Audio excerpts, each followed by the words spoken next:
Hello, the list.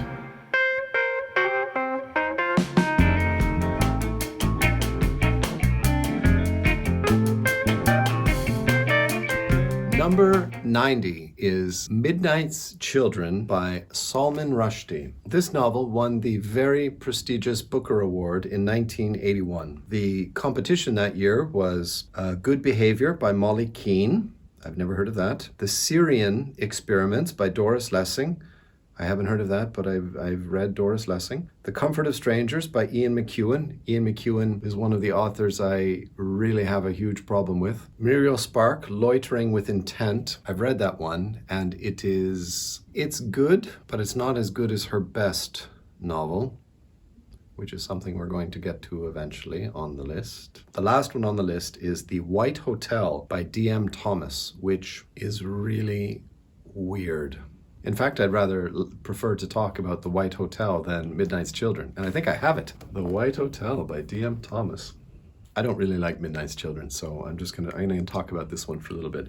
This novel has some of the most graphic, shameless, like really, utterly shameless writing about sex. This is like the Hustler magazine of literature.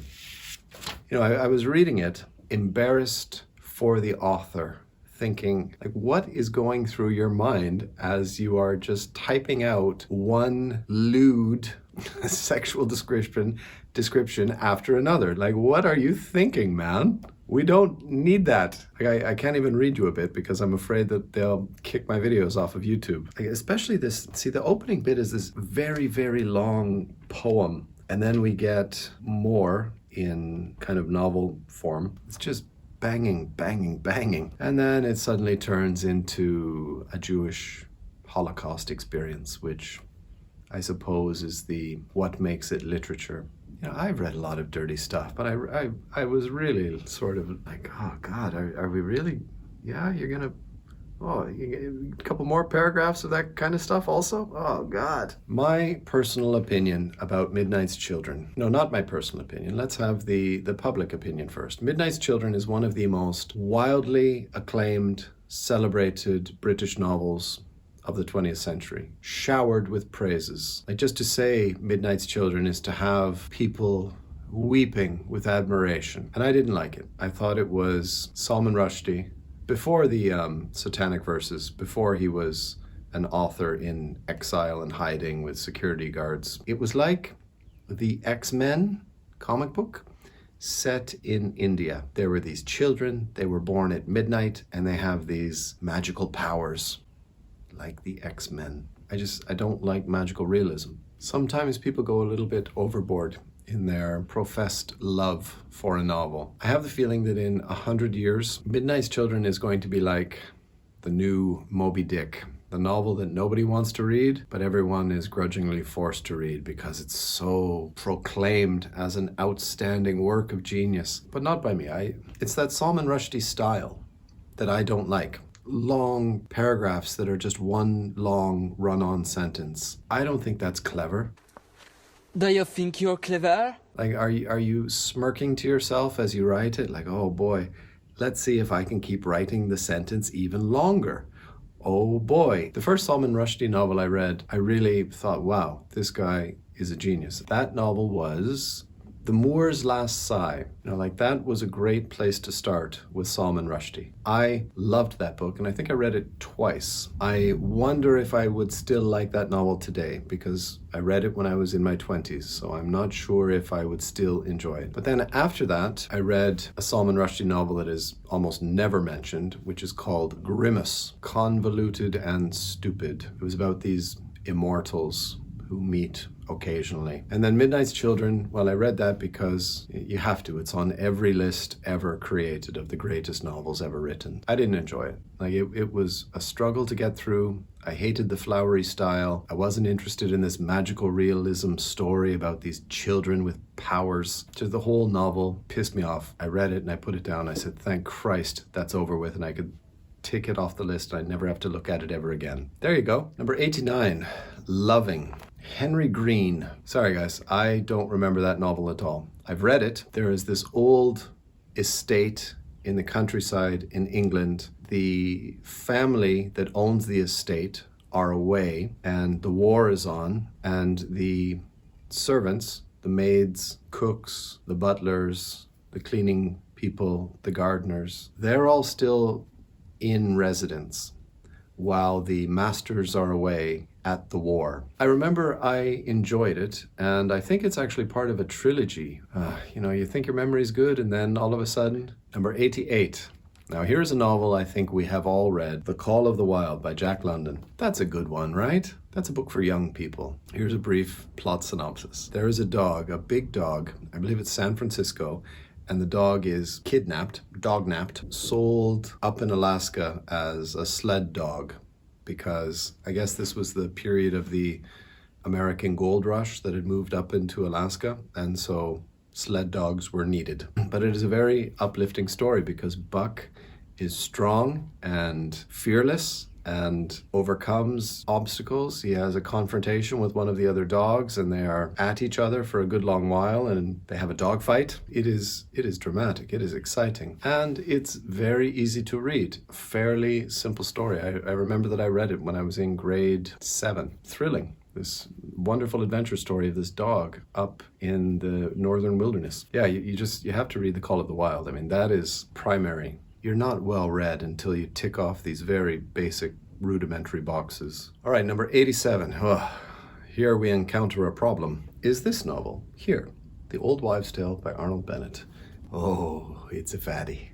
644. This book is on the list of books to read for 2022, so I'm hoping that I will have read this by December. I should have. I'm well on the way. I think I've read 6 out of the 10 novels that I chose for must-reads for this year. The Old Wives' Tale, 1908, celebrates the romance of even the most ordinary lives, I like that, in the course of tracing the passage of time over 3 generations. Ooh, 3 generations. It tells the story of 2 Baines sisters, placid stay-at-home Constance and rebellious Sophia, from their girlhood to their last days.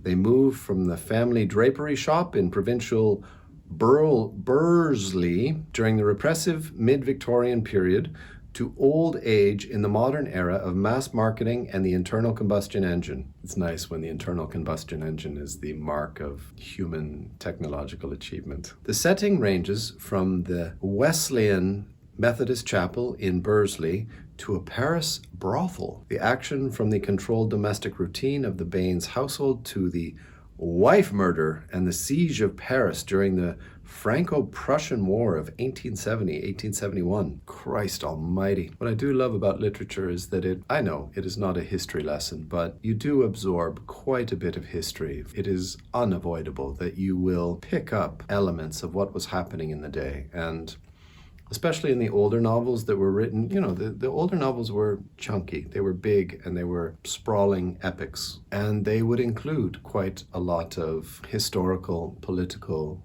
sentiment, and I love that. When it comes down to it, my education was lackluster, 70% on my part and 30% on the Canadian education system. When it came to history, well, I sometimes wonder if we even need to teach history to teenagers. I think it's more practical to teach them basic housekeeping, money management, psychology, sociology than history. History only starts to appeal to people in, I think, the later stages of your life. Become curious about looking back. So there you go. I will read it by the end of the year, but currently I can't tell you too much about number 87.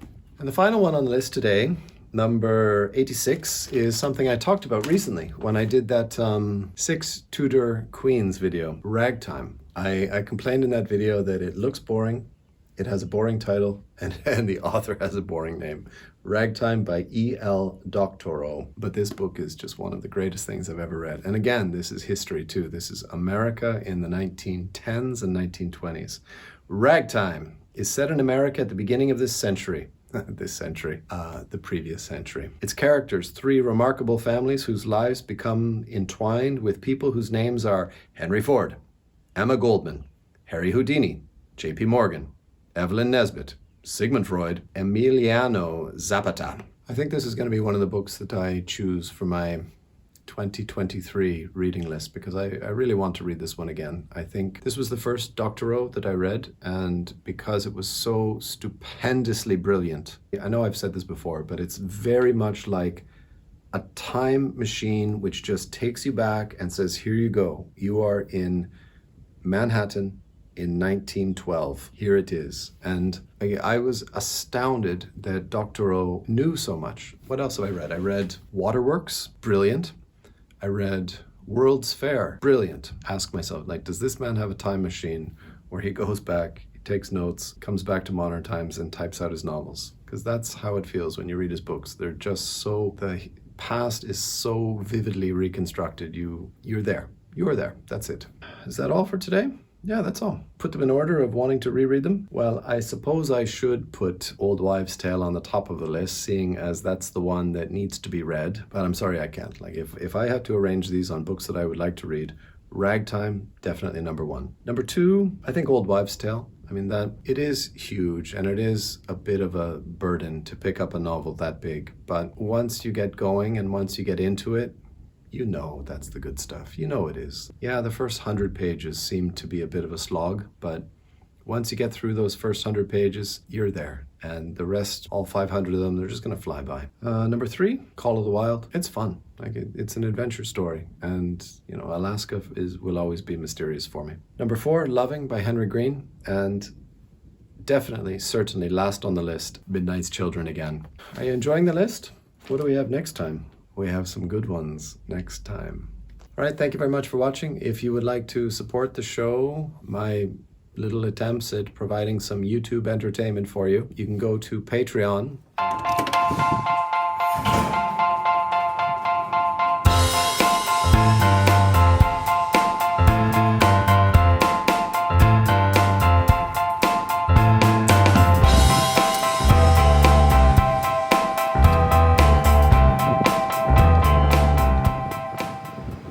Enjoying the list. I'm having a lot of fun still.